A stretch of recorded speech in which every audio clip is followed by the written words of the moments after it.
ఇవాళ ఓ ఇద్దరు యువతుల గురించి, వాళ్ళు ఎంచుకున్న రంగాల గురించి చెప్పుకుందాం. మన ఆలోచన ధోరణి మారింది.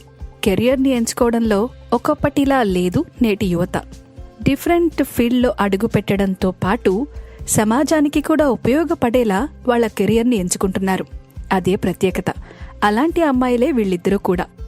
అనఘ రాజేష్, ఈ అమ్మాయి గురించే ఫస్ట్ చెప్పాలనుకుంటున్నాను. అనఘ రాజేష్ గోవాకి చెందిన యువతి.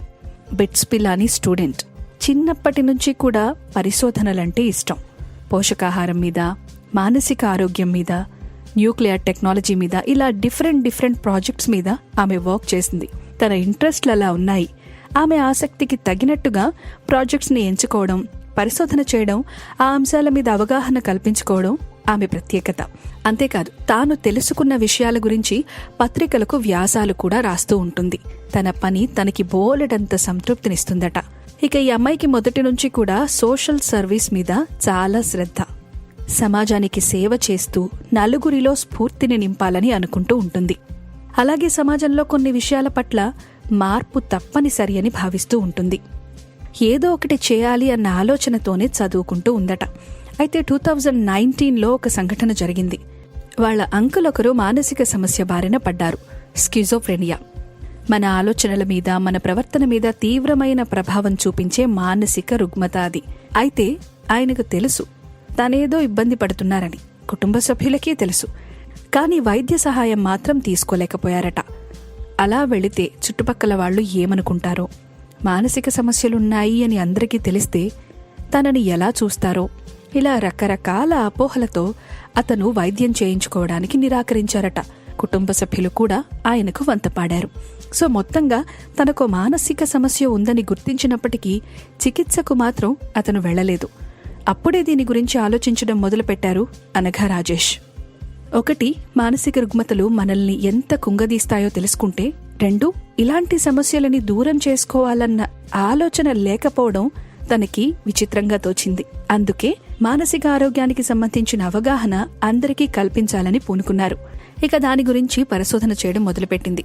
అప్పుడు తెలిసిన విషయమే, 26% మంది యువతులు రకరకాల మానసిక సమస్యల బారిన పడుతున్నారట. మగవారితో పోలిస్తే ఆడవాళ్లు 3 రెట్లు ఎక్కువగా మానసిక సమస్యలతో ఇబ్బంది పడుతున్నారు. కానీ చికిత్స తీసుకోవడం లేదు. అందుకే మానసిక ఆరోగ్యానికి సంబంధించి అందరికీ అవగాహన కల్పించాలని, అందరినీ ఆరోగ్యవంతులను చేయాలనే ఉద్దేశంతో యువర్స్ మైండ్ఫుల్లీ అనే ఒక స్వచ్ఛంద సంస్థను నెలకొల్పింది. ఆ తర్వాత ఈ అమ్మాయి ఇందుకు సంబంధించి రకరకాల మెంటార్షిప్ ప్రోగ్రామ్స్లో పాల్గొంది. అప్పుడే తెలిసిందట, సమాజంలో మానసిక అనారోగ్యం గురించి నిజంగానే అనారోగ్యకరమైన ధోరణి ఉంది అని. ఆ ధోరణిని దూరం చేయాలనే ఈ అమ్మాయి ప్రయత్నం. ఇక ఈ స్వచ్ఛంద సంస్థ గురించి చెప్పుకోవాలి. Mindfully NGO. యువతకు మానసిక ఆరోగ్యాన్ని చేరువ చేయడమే ఈ సంస్థ ఉద్దేశం. మన మానసిక సమస్యల్ని కథనాల రూపంలో, లేదా గేయాల రూపంలో, ఆర్ట్స్ రూపంలో, ఇలా ఏ రూపంలోనైనా పంచుకోవచ్చు. వాళ్ల సమస్యని పరిశీలించిన నిపుణుల బృందం వాళ్లకి అవసరమైన థెరపీని సూచిస్తుంది. ఆ థెరపీ సెషన్స్ అన్నీ కూడా ఆన్లైన్లో ఫ్రీగా తీసుకోవచ్చు. ఇలా ఉచితంగా వైద్య సహాయం అందించడంతో పాటు webinars, social media programmes, contest, ఇలా రకరకాల కార్యక్రమాలను కూడా నిర్వహిస్తోంది ఈ ఎన్జీఓ. టోటల్గా మానసిక ఆరోగ్యం మీద సంపూర్ణ అవగాహన కల్పించడానికి తన వంతుగా శాయశక్తులా ప్రయత్నం చేస్తోంది. ప్రస్తుతానికి ఆమె ఎన్జీఓ తరఫున పనిచేసేందుకు 40 మందికి పైగా నిపుణులున్నారట. ఈ మైండ్ఫుల్లీ ఎన్జీఓ ఒక్క ఇండియాలోనే కాదు, ఆఫ్రికా, యూకే, యుఏఈ ఇలాంటి దేశాల్లో కూడా తమ సేవలందిస్తోంది. టోటల్గా ప్రపంచవ్యాప్తంగా ఉన్న మహిళల్లో మానసిక ఆరోగ్యం మీద అవగాహన పెంచుతోంది. ఈ అమ్మాయి చేస్తున్న ఈ ప్రయత్నానికి, ఆ స్వచ్ఛంద సంస్థకి ఎంతో మంది చేయూతనిస్తున్నారు. అలా ఈ సంస్థ మొదలైన 3 ఏళ్లలో సుమారు 10,000 మందికి పైగా యువతని ప్రభావితం చేసిందట ఈ ఎన్జీఓ. అయితే ఆమె లక్ష్యం 2030. అప్పటికి సుమారు 10 లక్షల మందికి సంపూర్ణ మానసిక ఆరోగ్యాన్ని అందించడమే తన టార్గెట్ అంటోంది. ఇక అనఘ ఎప్పుడూ ఖాళీగా ఉండదు. రకరకాల ప్రోగ్రామ్స్లో పార్టిసిపేట్ చేస్తూనే ఉంటుంది. రకరకాల కోర్సెస్ కూడా చేస్తుంది. ఈ అమ్మాయి చక్కటి వ్యాసాలు రాయడం మాత్రమే కాదు, చాలా బాగా మాట్లాడుతుంది కూడా. అందుకే TEDx, youth stem summit 2020, Emirates youth platform 2021, empowerment talks, ఇలా రకరకాల వేదికల మీద అందరినీ ఆకట్టుకునేలా ప్రసంగించింది ఈ అమ్మాయి. ఆ ప్రసంగాలు, ఆమె మాటలే యూత్కి ఈమెను మరింత చేరువ చేశాయి. మరి ఈ యంగ్ యాక్టివిస్ట్ అనఘా రాజేష్ తన ప్రయత్నంలో సఫలమవ్వాలని కోరుకుందామా? ఆల్రైట్, ఇక మనం కరీనా కోహ్లీ గురించి చెప్పుకోవాలి. ఈ అమ్మాయి సొంతూరు ముంబై. వీళ్ల పేరెంట్స్ ఇద్దరూ కూడా బిజినెస్లో బిజీగా ఉంటారు. వాళ్ళని చూసి తను కూడా పెద్దయ్యాక సొంతగా వ్యాపారం పెట్టాలని, వ్యాపారవేత్తగా రాణించాలని చిన్నప్పటి నుంచే కలలు కనేదట కరీనా కోహ్లీ. తన చదువు కూడా ఆ రకంగానే ప్లాన్ చేసుకుంది. బిజినెస్ మేనేజ్మెంట్ పూర్తి చేసింది స్కాట్లాండ్లో. ఆ తర్వాత ఒక టెక్స్టైల్ కంపెనీలో ఫినాన్స్, హెచ్ఆర్, సేల్స్ విభాగాల్లో కొన్ని సంవత్సరాల పాటు పనిచేసింది. ఇక అలాగే వాళ్ళ అమ్మా నాన్నల వ్యాపారంలో కూడా భాగమైంది. తనైతే సొంతగా వర్క్ చేస్తుంది, కానీ మనసంతా బిజినెస్ మీద ఉంది. ఎప్పటికైనా బిజినెస్ చేయాలన్నది చిన్ననాటి కల కదా. కానీ ఏం బిజినెస్ స్టార్ట్ చేయాలో మాత్రం ఐడియా లేదు, స్పష్టత లేదు. కానీ ఆ స్పష్టత తీసుకొచ్చి పెట్టింది మాత్రం పీసీఓఎస్ అంటుంది. తనకి టీనేజ్లో ఉన్నప్పుడే పీసీఓఎస్ నిర్ధారణ అయిందట. ఆ టైంలో శరీరంలో రకరకాల మార్పులొచ్చేవి. దానికి తోడు చుట్టుపక్కల వాళ్లు విచిత్రంగా మాట్లాడేవాళ్లు. ఆ నిరుత్సాహపూరితమైన మాటలు భరించలేకపోయేది. ఒక్కొక్కరు ఒక్కో విధంగా చెప్పేవారు. బాగా బరువు పెరుగుతారని, సంతానలేమి సమస్య వస్తుందని, ఇలా రకరకాలుగా.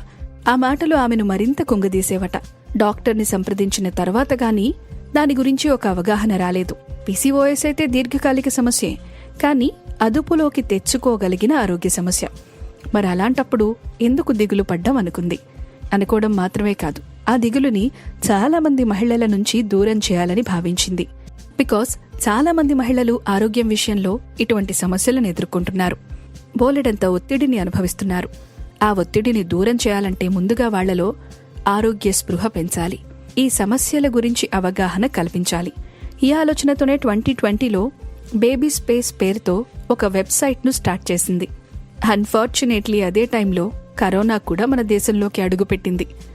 సో ఆ టైంలో చాలా మంది మహిళలు, స్పెషల్లీ గర్భిణీలు, బాలింతలు ఇబ్బందులు పడ్డారు.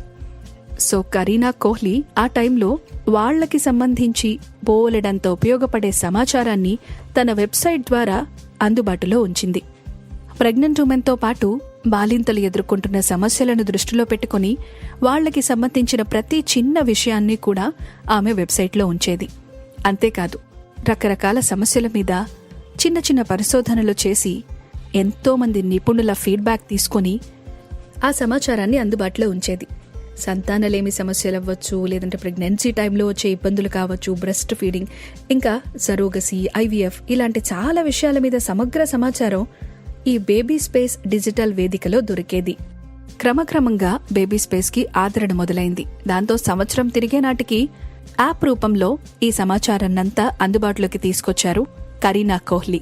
ఇక ఆ యాప్ ద్వారా సమస్యలు, సందేహాలు తెలుసుకోవడం, నిపుణులతో కౌన్సిలింగ్ ఇప్పించడం, అలాగే రకరకాల సర్వేస్ చేయడం, ఇలా ఎన్నో రకాలుగా మహిళలకు సేవలందిస్తున్నారు కరీనా కోహ్లీ. ఆదరణ మరింత పెరిగాక తామందిస్తున్న సేవలను విస్తరించడం కూడా మొదలుపెట్టారు. ప్రసవం అనంతరం ఒత్తిడి, బ్రెస్ట్ ఫీడింగ్, బిడ్డ పుట్టిన తర్వాత ఆరోగ్యం, వర్క్ లైఫ్ బ్యాలెన్స్, ఇలాంటి ఎన్నెన్నో విషయాలు ఈ యాప్ డీల్ చేస్తుంది. అందుకే బేబీ స్పేస్ పేరుతో ఉన్న వాళ్ల డిజిటల్ వేదిక పేరుని కూడా తను ఈ మధ్య మార్చేశారు. HUMMగా మార్చేశారు. హమ్ అంటే మనమని అర్థం కదా. మనందరం కలిసి రకరకాల సమస్యలను ఎదుర్కోవాలి అని చెబుతున్నారు కరీనా కోహ్లీ. ప్రస్తుతం ఆ యాప్ ద్వారా మనకి అందుబాటులో 500కు పైగా డాక్టర్లు, నిపుణులు ఉన్నారు. వాళ్లంతా కూడా మహిళల్లో, వాళ్ల కుటుంబాల్లో ఆరోగ్య స్పృహ పెంచుతున్నారు. బోలెడన్ని విషయాల మీద అవగాహన కల్పిస్తున్నారు. ఇలా కరీనా కోహ్లీ తనకి ఎదురైన ఆరోగ్య సమస్యనే కెరియర్గా మలుచుకున్నారు. అటు వ్యాపారవేత్తగా రాణిస్తున్నారు, అలాగే సమాజానికి తనదైన శైలిలో సహాయం చేస్తున్నారు. సూపర్ కదా.